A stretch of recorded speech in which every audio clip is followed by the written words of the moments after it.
بسم اللہ الرحمن الرحیم۔ السلام علیکم۔ افریقہ کے ایک بہت بڑے سیٹھ کی دونوں ٹانگیں گھٹنوں تک آگ میں جل کر ناکارہ ہو گئی تھیں۔ چربی ٹانگوں سے نکل آئی تھی اور زخم لا علاج ہو گئے تھے۔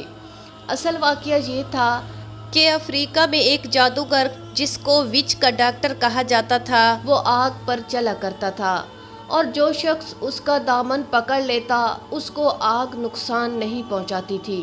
ایسے ہی ایک مظاہرے میں سیٹھ موصوف نے بھی اس کا دامن تھام کر آگ میں قدم رکھ دیا۔ چاروں طرف شعلے بلند تھے مگر ان میں ٹھنڈک تھی۔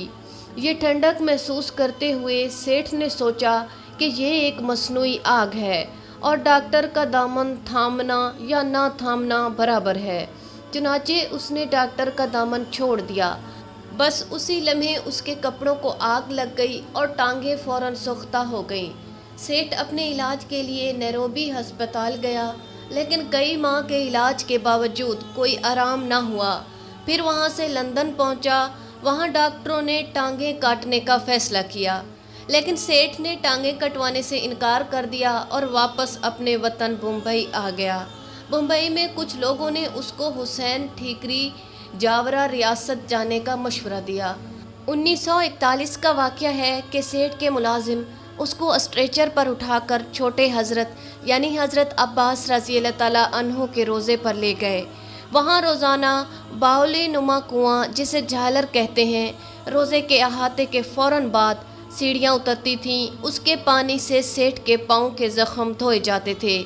پھر روضے کا طواف کرا کر اس کے اسٹریچر کو روضہ حضرت امام حسین علیہ السلام پر لے جاتے تھے۔ وہاں عودی کی راکھ اس کے زخموں پر چھڑکتے تھے۔ پھر صحن میں اس کا اسٹریچر شام تک رکھا رہتا تھا۔ یہ سلسلہ کئی مہینوں تک چلتا رہا۔ انہی دنوں دھیرے دھیرے اس کے زخم مندمل ہونے لگے، یہاں تک کہ وہ سیٹھ اس قابل ہو گیا کہ خود اپنے پیروں سے آہستہ آہستہ چل کر جھالر تک پہنچتا اور اپنے زخموں کو دھوتا اور اپنے پاؤں سے واپس آتا۔ بالآخر ایک دن وہ سیٹھ جو دنیا بھر کے معالجوں سے مایوس ہو کر در امام مظلوم حضرت امام حسین علیہ السلام پر آ گیا تھا، پوری طرح صحت یاب ہو کر اپنے وطن خوشی خوشی روانہ ہو گیا۔ ناظرین، بے اولاد خواتین خالی پالنے منت کے طور پر چڑھاتی ہیں اور وہ اولاد کی نعمتوں سے مالا مال ہو جاتی ہیں۔ حسین ٹھیکری کی پرنور عمارتیں کربلائے معلیٰ کے روضوں سے مشابہ ہیں۔ جھالر کا پانی صاف ستھرا ہونے کے ساتھ ساتھ بہت شیریں اور شفا یاب ہے۔ داؤد حبیب کے خاندان کی ایک بچی لا علاج ہو چکی تھی۔ وہ اسے بمبئی سے حسین ٹھیکری لائے اور اسے یہاں کچھ دن رکھا۔ روزانہ جھالر کے پانی سے اس بچی کو غسل کرتے رہے، یہاں تک کہ وہ بچی بالکل درست ہو گئی۔ صلوات۔ داؤد حبیب نے بچی کی شفا یابی پر بڑے پیمانے پر یہی نیاز دلوائی اور جاورہ کے سارے شہریوں کو دعوت دی۔ پھر ایک سرائے تعمیر کرائی اور زائرین کے آرام و سہولت کے سامان مہیا کیے۔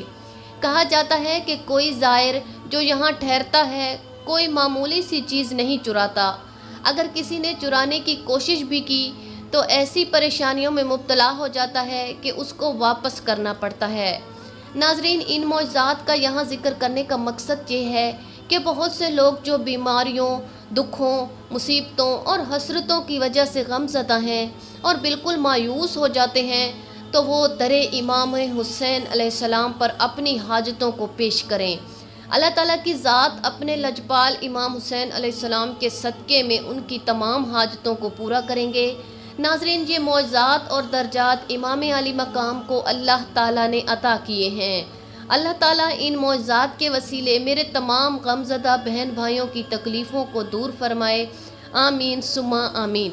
ناظرین، مزید اس طرح کی ویڈیوز کو جاننے کے لیے ہمارے چینل کو سبسکرائب کریں، ویڈیو کو لائک کریں اور صدقہ جاریہ سمجھتے ہوئے ویڈیو کو شیئر کریں۔ شکریہ۔